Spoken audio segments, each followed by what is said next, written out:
Good morning students, आप देख रहे हैं आपका अपना YouTube channel chemistry point. Students, आज हम कक्षा 12 केमिस्ट्री के चैप्टर 1 सॉलिड स्टेट ठोस अवस्था की बोर्ड परीक्षा मुख्य परीक्षा 2018 व पूरक परीक्षा 2018 में पूछे गए प्रश्नों की हल सहित व्याख्या करेंगे।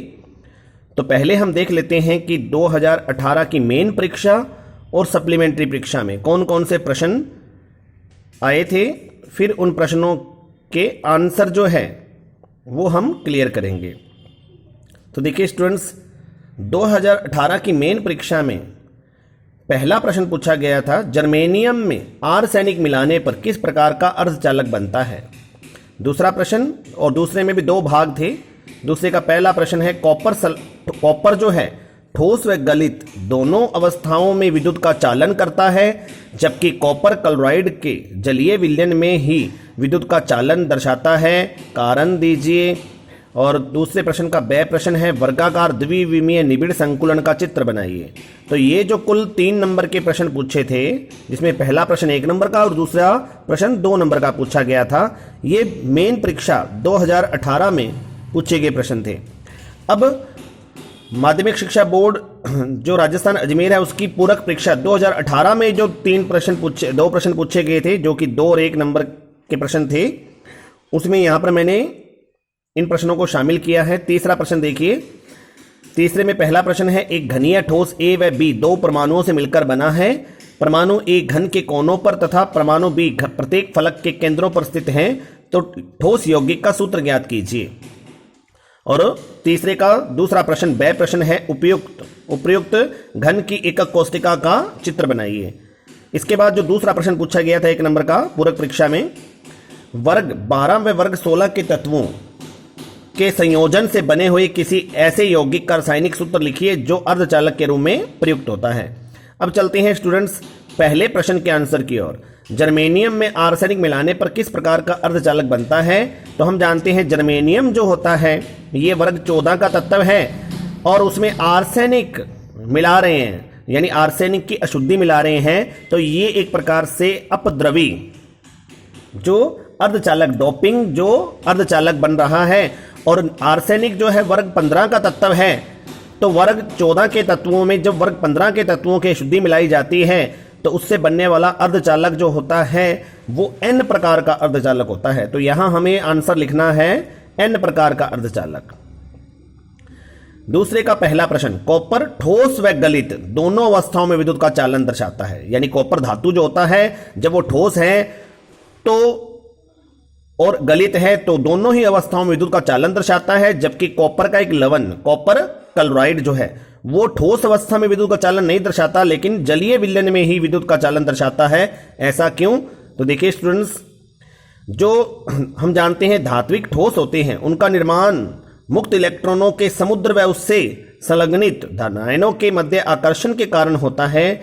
और जब कॉपर की बात करें अपने, तो कॉपर में ठोस और गलित दोनों अवस्थाओं में इलेक्ट्रॉन गतिशील रहते हैं और गतिशील इलेक्ट्रॉनों के कारण विद्युत का प्रवाह करता है कॉपर, ठोस जो होता है और गलित अवस्था दोनों में। जबकि कॉपर क्लोराइड जो कि एक प्रकार का आयनिक ठोस है, वो ठोस अवस्था में उसमें आयन भी होते हैं और गलित अवस्था में भी आयन होते हैं, लेकिन उसके जो ठोस अवस्था जब होती है तो उसके वो आयन स्वतंत्र अवस्था में नहीं होते। अतः इस कारण वो ठोस अवस्था में विद्युत का चालन नहीं करता, लेकिन जब इसकी गलित अवस्था होती है तब उसमें उसके आयन जो होते हैं कॉपर क्लोराइड के वो स्वतंत्र हो जाते हैं, इसलिए कॉपर क्लोराइड गलित अवस्था में विद्युत का चालन करता है। तो कहने का भावार्थ ये है कि जब कोई धात्विक ठोस होगा तो वो ठोस अवस्था और गलित संगलित अवस्था दोनों में विद्युत का चालन करेगा, लेकिन यदि कोई आयनिक ठोस है तो वो ठोस अवस्था में विद्युत का चालन नहीं करेगा, लेकिन वो संगलित अवस्था में विद्युत का चालन करेगा, क्योंकि संगलित अवस्था में उसके जो आयन होते हैं वो गति करने के लिए स्वतंत्र हो जाते हैं, लेकिन ठोस अवस्था में आयनिक ठोस के जो आयन होते हैं वो गतिशील नहीं हो पाते। इसी कारण वो आयनिक यौगिक जो होता है, आयनिक ठोस जो होता है, वो संगलित अवस्था में ही विद्युत का चालन करता है, ठोस अवस्था में नहीं। अब चलते हैं दूसरे प्रश्न की ओर। वर्गाकार द्विविमीय निबिड़ संकुलन का चित्र बनाइए।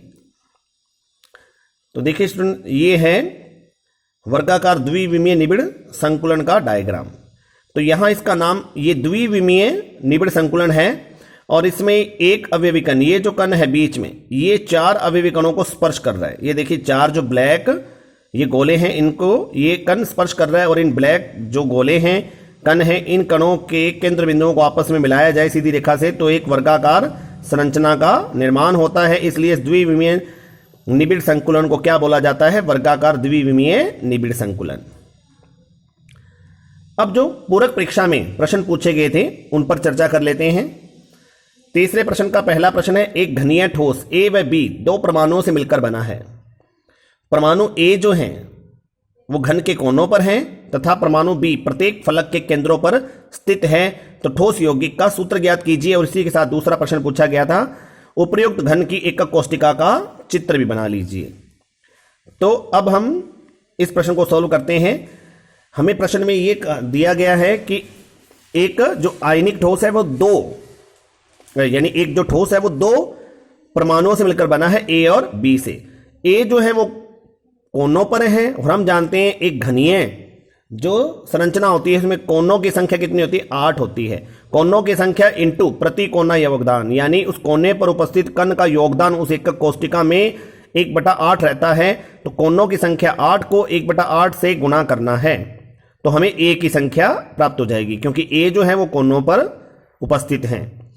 प्लस फलक केंद्र की संख्या, जो बी के परमाणु हैं वो फलक के केंद्र पर उपस्थित हैं और हम जानते हैं फलक केंद्र जो कण होता है उसका योगदान उस एकक कोष्टिका को 1/2 मिलता है। तो फलक केंद्र की संख्या इंटू प्रति फलक केंद्र योगदान।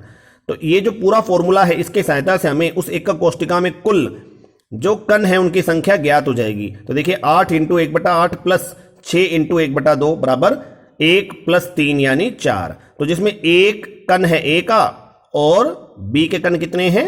3 है।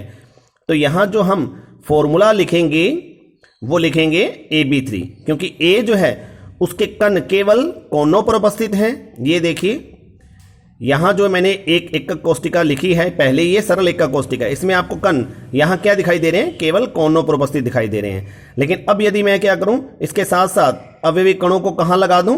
फलक के केंद्रों पर। ये देखिए ये फलक के केंद्रों पर मैं अवयवी कणों को साथ में लगाए जा रहा हूं। ये देखिए, तो ऐसी एकक कोष्टिका जिसमें अवयवी कण कोनों के साथ साथ फलकों के केंद्र पर उपस्थित होते हैं, उस एकक कोष्टिका को हम बोलते हैं फलक केंद्रित एकक कोष्टिका। तो अब आपके सामने ये जो एकक कोष्टिका है वो कौन सी है? फलक केंद्रित है। तो इस फलक केंद्रित एकक कोष्टिका में अवयवी कण जो कोनों पर उपस्थित होते हैं उनका योगदान 1 होता है। उन कणों का योगदान के हिसाब से कणों की संख्या निकल कर आती है 1, और उन कणों का, कोनों पर उपस्थित कणों का उस एकक कोष्टिका को योगदान रहता है 1/8, और जो फलक केंद्रित कण होते हैं उनका योगदान उस एकक कोष्टिका को 1/2 रहता है। तो इस प्रकार हमें ये सूत्र मिल जाता है AB3। और ये जो AB3 है वो उस यौगिक का सूत्र बन चुका है जो कि प्रश्न के अनुसार हमने बनाया है। अब उपयुक्त घन की एकक कोष्टिका का चित्र, तो ये देखिए ये उस उपयुक्त एकक कोष्टिका का चित्र बन चुका है जो कि फलक केंद्रित एकक कोष्टिका है। अब चलते हैं चौथे प्रश्न पर। वर्ग 12 में वर्ग 16 के तत्वों के संयोजन से बने हुए किसी ऐसे यौगिक का रासायनिक सूत्र लिखिए जो अर्धचालक के रूप में प्रयुक्त होता है। तो वर्ग 12 और वर्ग 16 के तत्व के सम्मिश्रण से बना ऐसा यौगिक जो कि रासायनिक रूप से जो कि अर्धचालक के रूप में प्रयुक्त होता है। तो वर्ग 12 का तत्व यदि हम जिंक ले लें और वर्ग 16 का तत्व सल्फर ले लें तो जिंक सल्फाइड बनेगा। इसी प्रकार वर्ग 12 का तत्व कैडमियम और वर्ग 16 का तत्व सल्फर।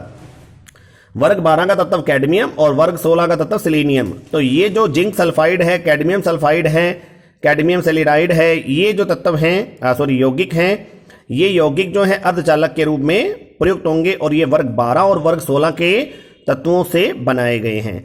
तो स्टूडेंट्स ये थे 2018 की मेन परीक्षा और पूरक परीक्षा में पूछे गए प्रश्न। तो स्टूडेंट्स आपको मेरा ये जो लेक्चर है वो कैसा लगा? यदि आपको ये मेरा लेक्चर अच्छा लगा है तो इस वीडियो को आप लाइक और शेयर जरूर करें और जो यूजर्स मेरे इस चैनल पर पहली बार विजिट कर रहे हैं वो मेरे इस चैनल को सब्सक्राइब कर दें ताकि मेरी, और साथ में बेल आइकन को भी दबा दें ताकि मेरी आगे आने वाली जो हर वीडियो है उसका नोटिफिकेशन आपको समय रहते मिल सके। और स्टूडेंट्स, आप मेरे इस चैनल की प्लेलिस्ट में जाकर अपने जो वांछित टॉपिक हैं वो देख सकते हैं। जिन टॉपिक पर आपको लगता है कि मेरे को उस टॉपिक की ज़्यादा ज़रूरत है या मुझे उस टॉपिक को और अच्छे से क्लियर करना है या उस टॉपिक से रिलेटेड मुझे कोई डाउट है तो वो मेरा क्लियर नहीं हो रहा, तो वहाँ उस टॉपिक पर जाकर आप अपने डाउट क्लियर कर सकते हैं। Thank you.